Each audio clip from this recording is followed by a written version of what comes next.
All right. So in the last class, I have discussed the Augustan age, the rise of novel, the rise of prose, and important prose writes, poets associated with Augustan age, down to the novelists of that time. Now, in this class, we will begin with the phase of enlightenment, the phase which is in between the Romantic age and the Augustan age, roughly between 1745 to 1780s and 90s. So this phase is very important because a transition was going on, like I have said in the last class also, that there was change going on from a very objective and hard and fast rule kind of poetry. The things were changing into something which is subjective. There was this rise of Gothic novel, graveyard poets, okay, poets of the pre-romantic age. So we will talk about that. So this in during this time there was this rule of Hanoverian dynasty in England. So George the First, he became the king from 1714 to 1727. Then George the Second, George the Third, George the Fourth, William the Fourth during the Romantic age, and then the Victorian era begins from 1837. So you can watch out the history of literature section for this. The access is already provided to you. So the poetry of James Thompson exhibits another direction of Augustan poetry, one where more than a social conditioning and political satire, it is the atmosphere of nature that occupies this interest. See, this is the first instance of romantic poetry or the act of imagination, which was never present in the Augustan time. So, the atmosphere of nature. Much before the Romantics arrived on the scene, Thompson suggests the poetic imperatives through which the themes of nature poetry could be envisaged and represented. Thompson's The Seasons is a classic of the 18th century. So he's famous. Thompson is famous for his poetry, The Season. That actually marks the beginning of romantic age, kind of. It was, I mean, the pre-romantic age. It was written in four phases, each covering the different season. Four phases are winter, summer, spring, and autumn. Do remember these four phases: winter, summer, spring, and autumn, and also Thompson's The Season. He is the precursor of romantic age. Now, transitional period is a phase where the process of changing from one condition or state to another happens. Therefore, this part is a transitional period to romanticism because it has tendency of changing to romanticism, which would bring new inspiration to every poet in Britain, especially Scotland as the northern poet. Because you see, Robert Burns was considered to be the nationalist poet of Scotland. Okay, so he was quite famous. He was also writing romantic poetry full of imagination. Among many poets in this period, there is a famous Scottish poet named Robert Burns. His poem To a Mouse is a breathtaking because it naturally created by him. It means creating a poem without external influences because it aimed to the nature whose wonderful beauty and every creature which lives. Now, Robert Burns, I will come back to him also. He wrote other works also. But before that, I will go to this transitional phase where I will discuss James Thompson in bit detail. So he's described as poet of the pictorial landscape. He speaks about the interactions between man and nature in the seasons. His season ends like Shelley's west wind. The storm of wintry time will quickly pass, and one unbounded spring encircle all. So, apart from this, he also wrote Castle of Indolence. This is another work. This was another famous work of Thomson. The Knight of Art and Industry is the true hero. He liberates pilgrims from the wizard Indolence. So, it's a kind of Gothic romance. Castle of Indolence. Remember, along with this, graveyard poets were also writing, which will become the precursor to the Gothic or the horror novel, which will be followed later. So, he also wrote Castle of Indolence.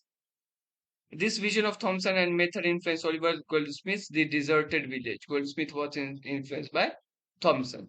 Hymn to Solitude, this is also written by him, apart from the seasons. Then comes the other poet of the time, of the transitional phase, such as William Collins and Thomas Gray. I will come to Thomas Gray when I will be discussing graveyard poets. So,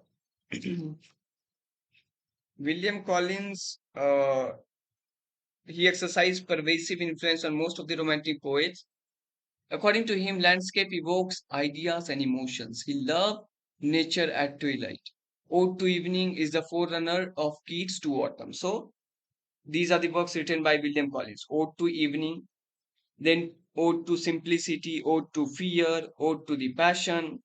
These are all his odes. So, Collins' best known poems are his odes, collection of odes, 1746, which consist of Ode to Simplicity, to Fear, to the Passion, Ode to the Evening.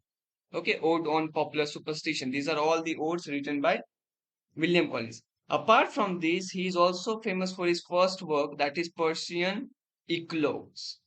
Persian Eclogues. Okay, this is the work written by William Collins. Persian, Persian, Persian Eclogues. Okay, his odes are the small octavo volume of 52 pages, which consist of 12 ode series. Okay, his odes are the small octavo volume of 52 pages, consist of 12 ode series. Then comes Thomas Percy. Now, Thomas Percy is another uh, minor poet of the pre-Romantic time. So he was a bishop of the Irish Church in Dromore. In 1765, he published in 3 volumes his famous Relics of Ancient English Poetry. He is famous for this work, Relics of Ancient English Poetry, which marks in an epoch in the history of Romanticism. The most valuable part of this work is the remarkable collection of Old English and Scottish ballads. Okay, his ballads, he's famous for his ballads. His ballads are important. Relics of Ancient English Poetry. Then he also wrote The Pleasing History, 1761. The Pleasing History. Then he also wrote 5 pieces of runic poetry translated from the Icelandic language. 5 pieces of runic poetry translated from the Icelandic language, 1763. Now, his Relics of Ancient English Poetry was largely based on various 17th century manuscript collection known as Persefolio. This is also known as Persefolio. So, now what are the famous poem under this Relics collection? He wrote poems such as Chevy Chase, Nut Brown Maid, Children of the World, Battle of Otterburn. Okay, Chevy Chase, Nut Brown Maid, Children of the World, Children of the Wood, Battle of Otterburn. Percy has given us another good work in his Northern Antiquities. Northern Antiquities. This is another work written by him. So Percy is famous for his ballad especially. Okay. Then comes Thomas Chatterton.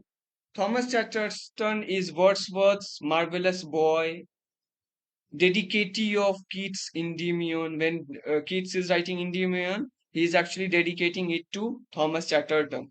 When Wordsworth is saying marvelous boy, he is actually addressing to Thomas Chatterton. So you can just see that how important figure he was. One of the most colorful poets of the period, he was influenced by medieval myths and legends.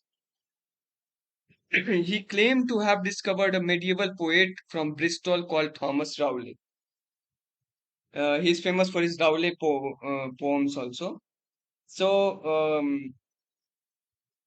only one of his so-called Rowley poems, the Eclogues, Eleanor and Joga, was published in his short lifetime. Rowley papers or Rowley poems, then the Eclogue, he wrote the Eclogue, then Eleanor and Juga. Eleanor and Juga. These are the 3 works written by Thomas Percy.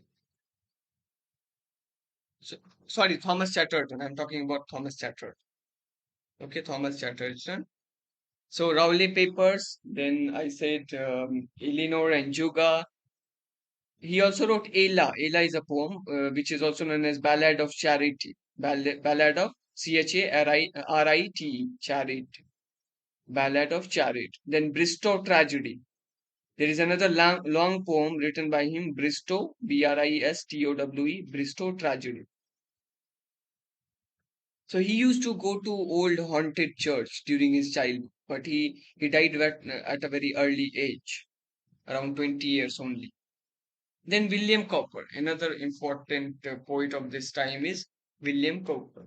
Now, William Cowper is famous for his early poems, Truth, then The Progress of Error. One poem is Truth, then The Progress of Error, then Table Talk, then The Task. These are all his poems. Okay, his entire collection was published under this title Poems 1782.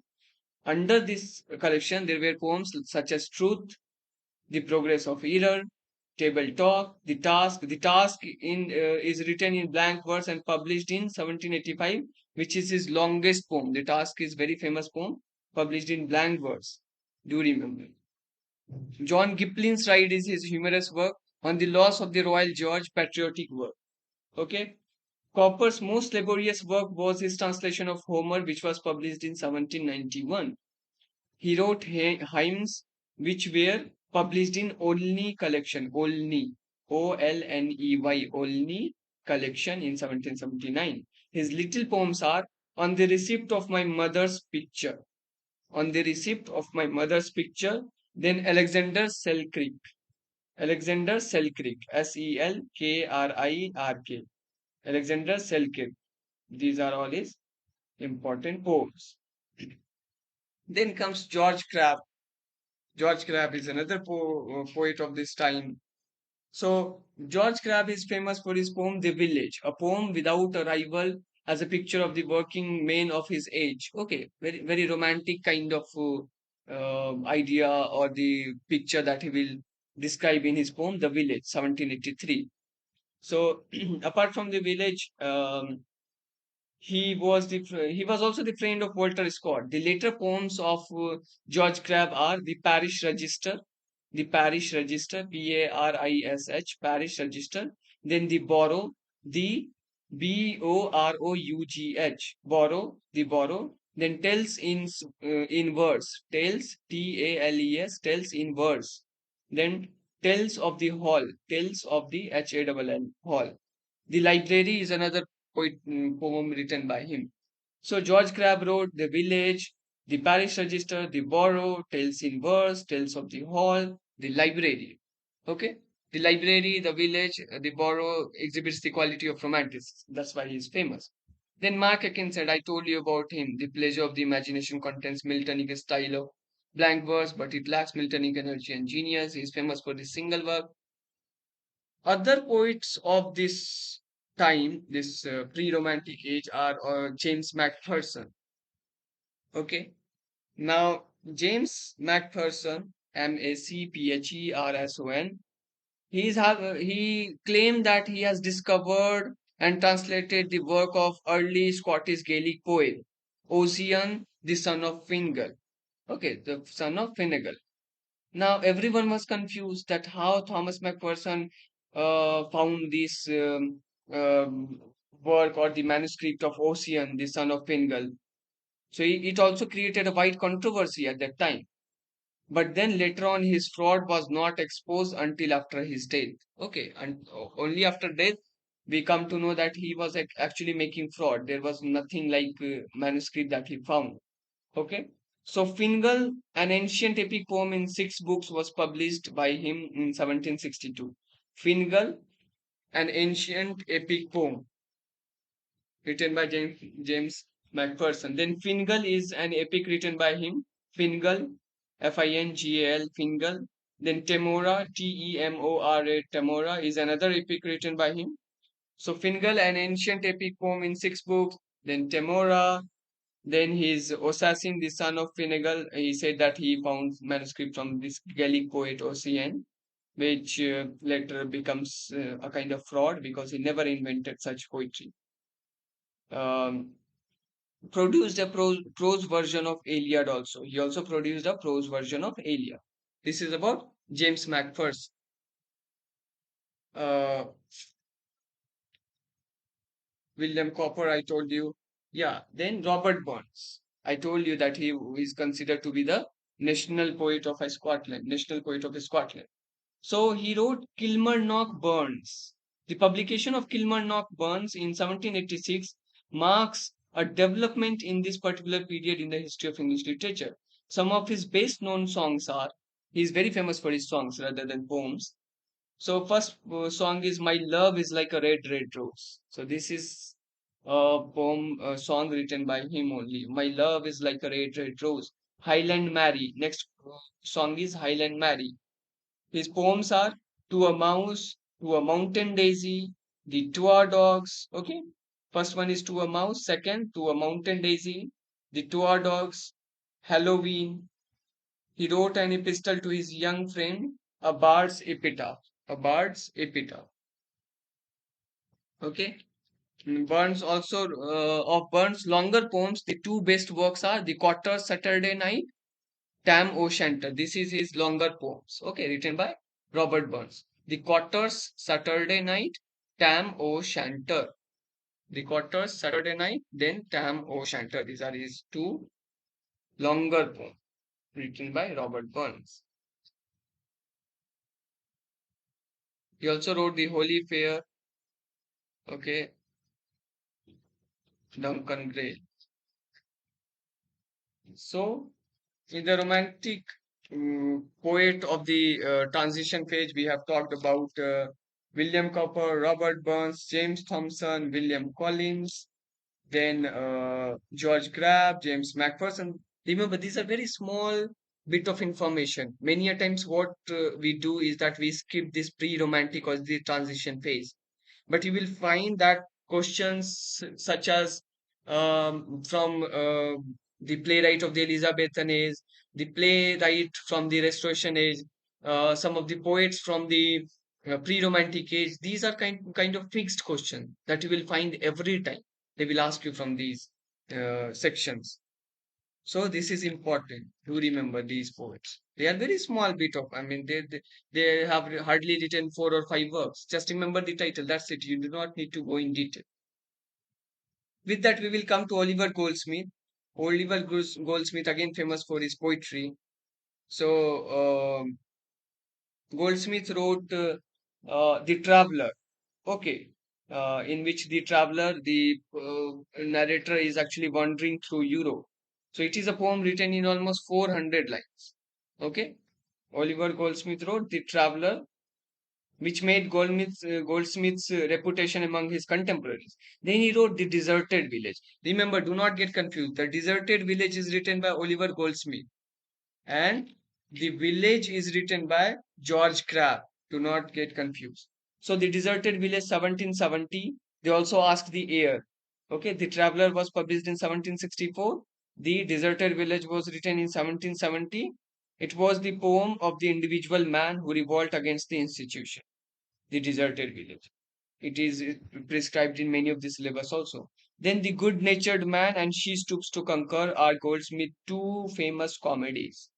Okay, she stoops to conquer, and the deserted, sorry, the good-natured man are Oliver Goldsmith's two plays. Then he wrote a novel, The Vicar of Wakefield, the novel. Okay. Then prose work written by him is prose novel, The Citizen of the World. The Citizen of the World, 1762. So I will tell you things in a chronological way. That is The Citizen of the World, 1762, The Traveller or a Prospect of Society, 1764, The Vicar of Wakefield, 1766, The Deserted Village, 1770, The Good Natured Man, 1768, She Stoops to Conquer, 1773. She Stoops to Conquer, this second title of this work is Mistake of a Night. This question has been asked in UGC. Then he wrote Essay on the Theatre, 1773. This is all about the uh, poet of the transitional phase. Now I will come to the graveyard poets. Okay, graveyard poets, under which you will find Thomas Gray will be also there. So they are also known as pre-romantics. Poets from England, Scotland, Ireland were under this are counted under these graveyard poets. They are also known as churchyard poets or boneyard poets, boneyard boys. The theme of their poetry are especially death, pain, and melancholy. Group of 18th century poets who specialized in poetry on the subject of human mortality, often set in graveyards. Who were the members? Thomas Parnell, Oliver Goldsmith, Edward Young, Robert Blair, Thomas Gray. Now, what are their works? So Thomas Parnell wrote Night Piece on Death, The Hermit, Battle of the Frog and Mice. So from the title itself, you will see the gloominess, the pessimism, the dark realism in their poem. So Night Piece on Death, it's a kind of self-thinking process during the night. So Night Piece on Death.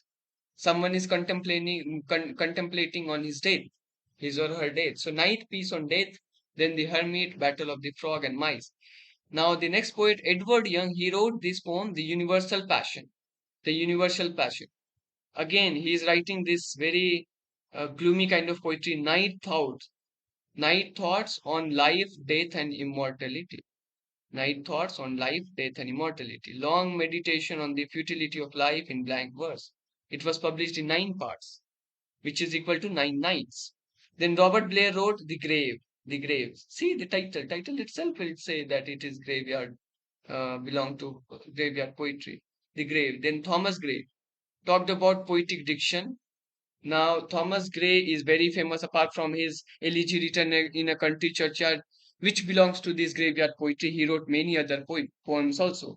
So, his hymn to adversity, he wrote Hymn to Adversity, then Ode to Spring, Ode on a Distant Prospect of Eton College, Ode on a Distant Prospect of Eton College, Ode on the Spring, Ode on the Death of a Favorite Cat, Pindaric Odes, The Progress of Poesy, The Bard, okay, Alexander Feast, The Descent of Odin, The Fatal Sisters. These are all poems written by him. Okay, Agrippina is a poem which he abandoned later on. So these are all the poetry collection, but his chief fame lies on this work, Elegy written in a country church.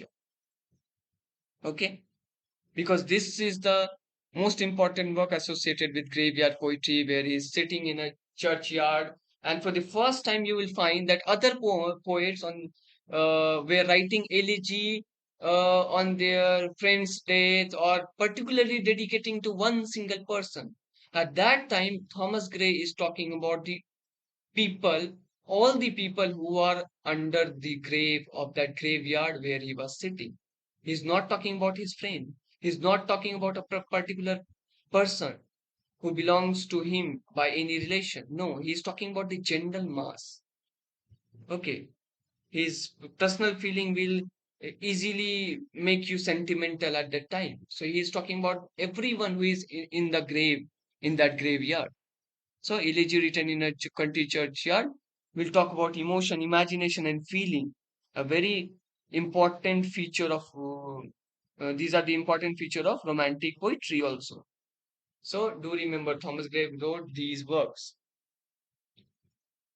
Graveyard poetry was instrumental in the development of the Gothic novel. They were also the forerunner of the Romantic literature.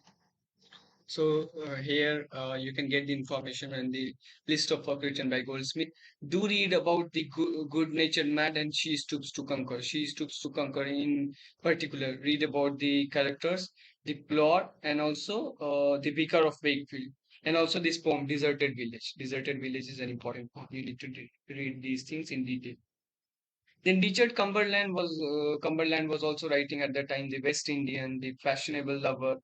He caricatured by Sheridan as Sir Fretwell Plagiary in the Critic.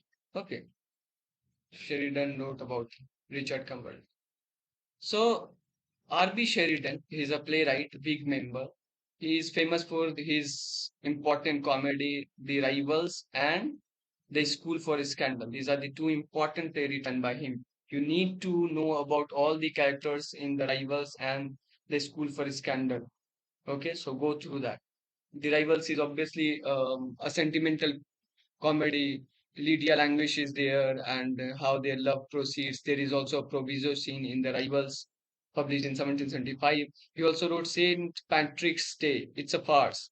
Then Joanna, it's a comic opera in which there is this famous line, "Tell me, my lute, can thy soft strain?" Then the trip to Scarborough. Then the School for Scandal. Now, in the School for Scandal, you will find characters such as Lady Smerville, Charles Surface. Now, from characters, question has been asked. That's why I'm saying to read The Rivals as well as School for Scandal. These are important plays. Then he wrote the Critique or a Tragedy Rehearsed, 1779. His biography written by an Irish writer, Thomas More. Okay, Irish writer wrote his biography, whose name is Thomas More. Then John Cleland, he wrote Memoirs of a Woman of Pleasure or Fanny Hill. Okay, John Cleland, Memoirs of a Woman of Pleasure or Fanny Hill. With that, we will come to the Gothic. I told you that these Gothic novelists or the horror novelists, they have their root in the graveyard poets.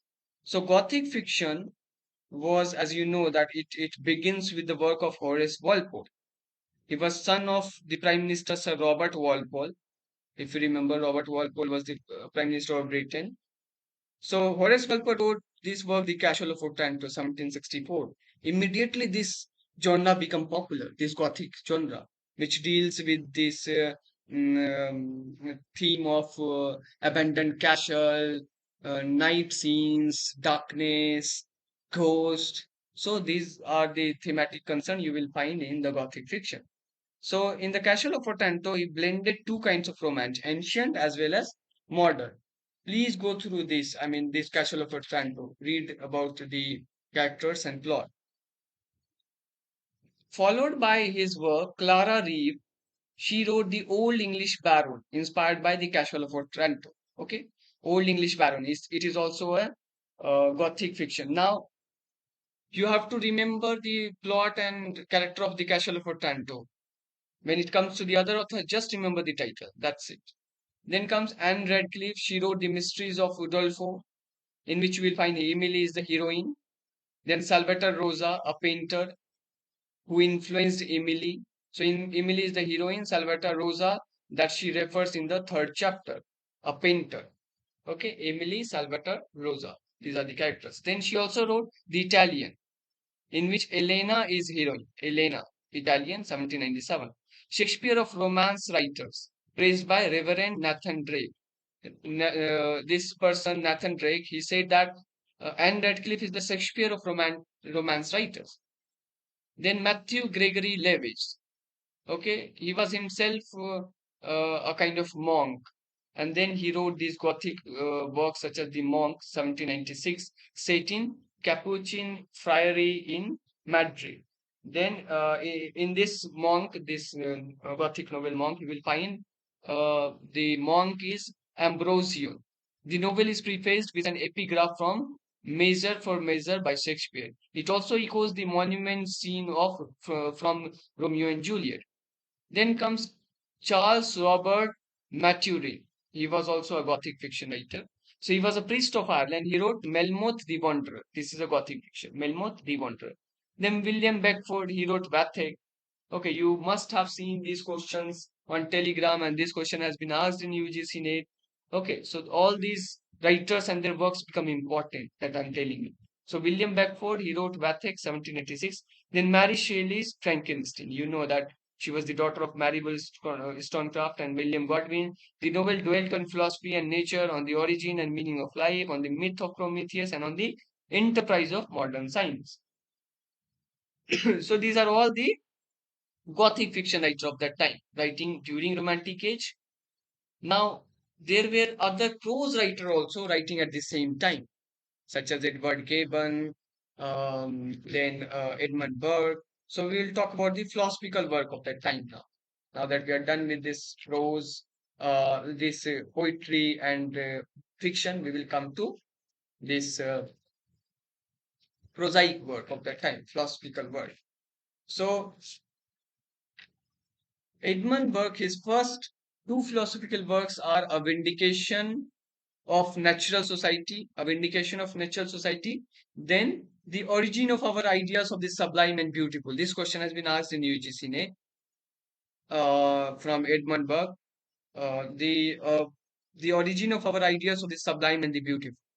Do remember this. Okay. So Edmund Burke wrote reflections on the revolution in France and on the proceedings in certain society in London relative to that event. An easy state of political affairs on both sides of English Channel. He was writing about that in this particular Is it? Then he also wrote a philosophical inquiry into the origin of our ideas of sublime and beautiful. I just told you, pain and terror are capable of producing delight, he said in this particular word. Pain and terror are capable of producing delight.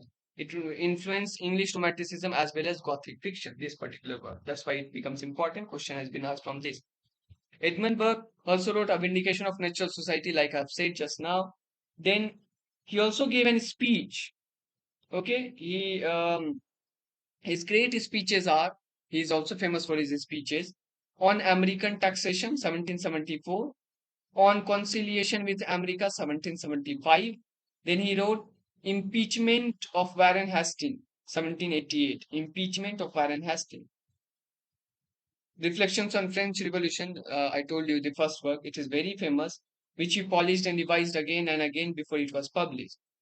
Okay. He also wrote a letter to a noble lord. A letter to a lord. Then comes Edward Gibbon. Edward Gibbon was basically a historian. Okay.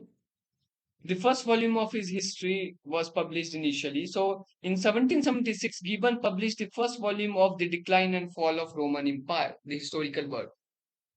So his initial idea was to write about the entire Roman Empire, but he died and it remained unfinished. So the enormous success of the work encouraged him to go on with the other five volumes, which were published at the interval during the next 2 years. The history begins with the reign of Trojan in 98 CE and builds a straight Roman road through the confused history of the 13th century, ending with the fall of Byzantium Empire in 1453. Even then, it remained incomplete. He also wrote Memoirs of My Life and Writing, posthumously printed in 1827. Then we will talk about Thomas Paine. Thomas Paine was very important author of that time. He is famous for his The Rights of Man. So he supported both the American as well as French Revolution. He fled to Paris in 1792, granted the French citizenship. He wrote The Rights of Man, The Age of Reason, most notorious work dedicated to his fellow citizen of the United States of America. So because he was supporting these revolution and all, many people targeted him. That's why he flee to the other country. Then William Godwin wrote Inquiry Concerning Political Justice. You know, William Godwin was the father of Mary Shelley and husband of Mary Wollstonecraft. He views human happiness and social well-being as the sole purpose of existing. He looks forward to a gradual meeting away of all government to be replaced by a new system of radical anarchy. So he was a radical thinker, William Godwin. He also wrote a novel, Things as They Are, or The Adventure of Caleb Williams. This is a sentimental novel written by him. Revolutionary hatred of all forms of injustice, privilege, and political or religious disposition. Okay. So he was the prose writer of that time. These are all the prose writer of that time writing during the Romantic Age. Uh, in the next class, I will be talking about the female novelist of the Romantic Age, or just before the Romantic Age, uh, and also about Mary Wollstonecraft, Mary Hayes. These were the women author of that time. I will especially talk about the women authors, and then we will move on to the core romantic authors such as Wordsworth, Blake, Coleridge, Byron. So let us meet in the next class.